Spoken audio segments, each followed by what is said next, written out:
Thank you to all my channel members, including my fan appreciation level members and my contributor level members, for helping support the YouTube channel. Hello, and welcome to my channel. My name is Jonathan Cohn, and today I have my book review of the Star Wars novel Coruscant Nights Book 1, Jedi Twilight by Michael Reaves. This is the fourth Michael Reaves book I've read. I read his first book, Darth Maul's Shadowhunter, which I loved. Fantastic Star Wars book.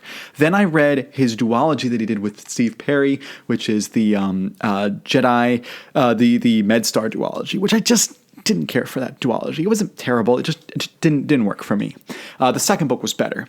But this book is the start of a new trilogy that is set in pretty much entirely on Coruscant, on the underworld of Coruscant, and it is featuring the Jedi character Jax Pavan, which I will say before I say anything else about this book, you really need to read, at minimum, Darth Maul Shadowhunter for this book. I mean, you could read this book and start the trilogy on its own, not having read any of the other Reeves first books, the Michael Reaves books, but you really should read, at minimum, Shadowhunter before this. You also, in my opinion, really should probably read the duology, although that's much less necessary. It's still necessary, I think, but less necessary. But for sure, read Darth Maul Shadowhunter. This book will hit way harder if you do. So that's to start with. This book was delightful. It reads like two parts. It's part crime thriller that's like seedy underbelly, seeing how the Black Sun operates, and the other half of the book read like a cat and mouse game where they're trying to escape from the police, where the police in this book would be Vader and the Imperial guys, and the person fleeing the police, the criminal, the quote unquote criminal, is Jax Pavan, the Jedi. And I think that works really well for this story, that balance of crime thriller and the police chasing the criminal type thing. Although, I should say, even though Vader's outline is on the cover, and Vader is one of the characters in the dramatis personae, Vader isn't in a lot of the book. He's in a little bit of the book. He's in a little bit, but not that much of the book. It's really about the other characters. And so you have Jax Pavan, who goes on quite an interesting journey. He is a Jedi who's kind of down on his luck. He gets a request to fulfill one last mission from his master, who has just died, from Order 66. And so he's trying to do that. But at the same time, he's considering giving up on being a Jedi and helping people out because he just feels like the weight of the world, weight of the universe is coming down on him, and he feels like everything is hopeless. You also have I-5, which is a droid who appears in Shadowhunter and the MedStar duology, and that droid is tasked with providing vital information to Jax about his father, who was a major character in Shadowhunter. And I-5 is accompanied by the character of Dender, who is a delightfully humorous character. Dender is like and I-5 are like two, a main character and a sidekick, but ironically the droid is the main character and the human is the sidekick. That sounds ridiculous, but it works. It really works, and they're so comedic. I-5 is deadpan serious with all his delivery for the most part, and when he has nuance, it's also hilarious. And Dender is like this character who's incredulous, who just can't believe that I-5 is doing all these things, and they just make a delightful partnership, delightful comic relief, and it fits so well. It doesn't feel like it's comic relief that like pulls you out of the story and feels like 21st century or anything like that. It feels very in-universe. That's what really made me delighted in this book.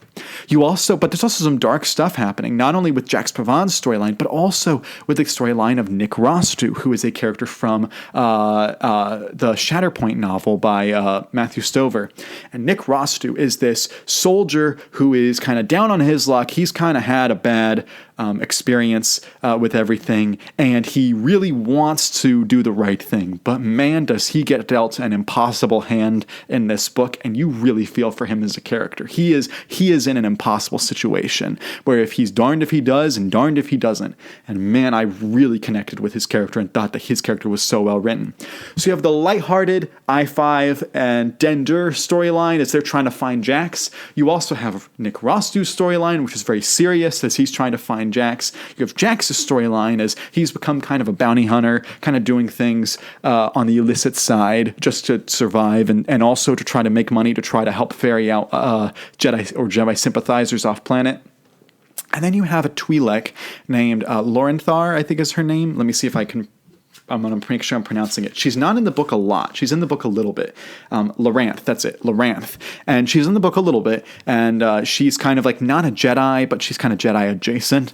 And she didn't get really much. She's one of the main cast that didn't really get any character development, but I think her character development is coming in books 2 and 3 because I think they were really focusing on the other characters here. I think this would be considered Nick Rostu's book, and I think that 2 or 3 is going to be Loranth's book.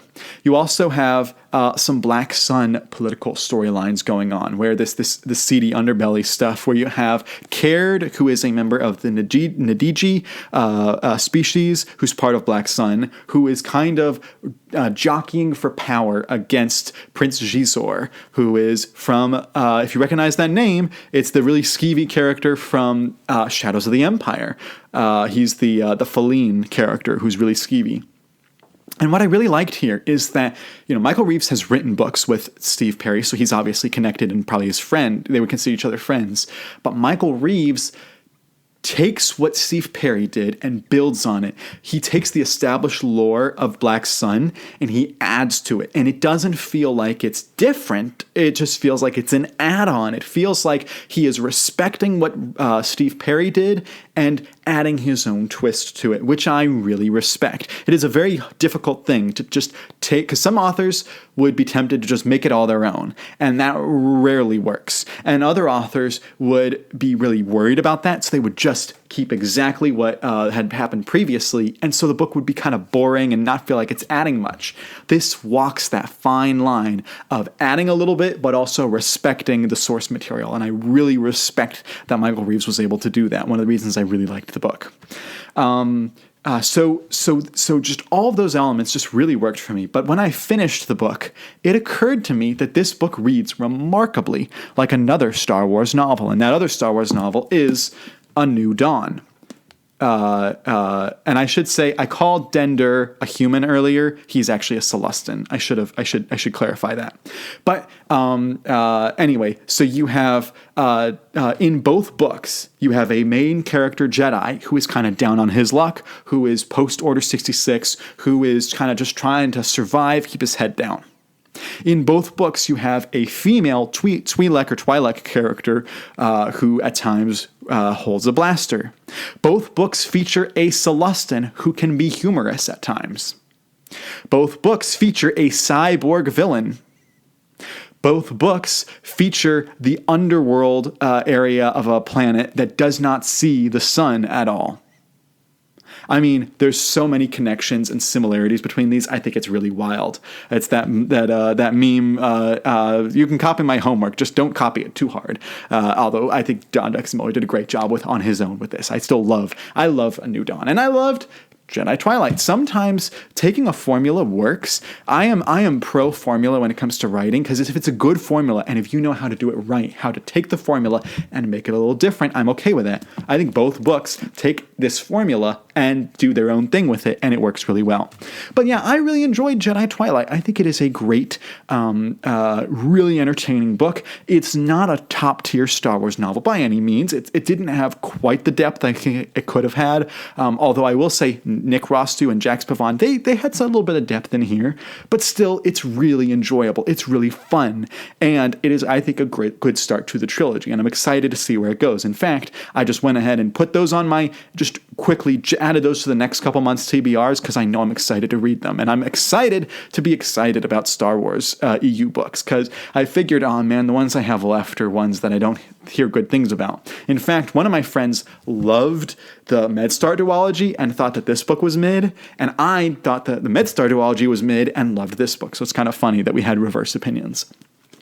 But in the comments section, let me know, what did you think of Jedi Twilight? What did you think of the book? What do you think of the trilogy? What do you think of the Michael Reaves series, all of his 9 books in general? And until next time, I'm Jonathan, and thank you for watching.